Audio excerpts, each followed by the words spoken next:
SMSF borrowing and limited recourse borrowing arrangements. Can an SMSF borrow to acquire assets? And how do limited recourse borrowing arrangements work? Let's dive in. Does granting the lender recourse to the acquired asset breach super law?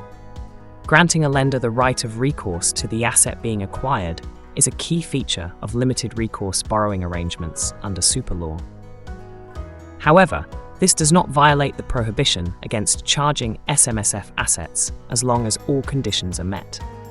In arrangements entered into between 24th September 2007 and 7th of July 2010, an SMSF member could provide a personal guarantee, but the lender's recourse must remain limited to the asset being acquired. For arrangements after 7th of July 2010, guarantors can still provide security, but with specific limitations. Guarantor rights must be restricted to the acquired asset.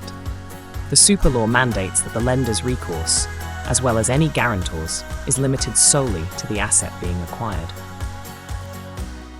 This means a guarantor cannot have general rights to recover their payments from the SMSF, except through subrogation to the lender's rights against the asset.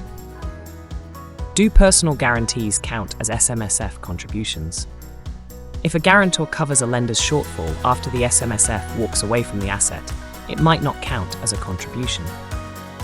However, if a guarantor pays off the loan and the SMSF keeps the asset, that payment could be considered a contribution to the fund.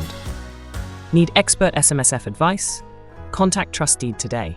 Navigating SMSF borrowing arrangements can be complex. For expert guidance, reach out to Trustee. Visit our website, trustee.com.au, or you can call us on 29684 4199. Thanks for watching.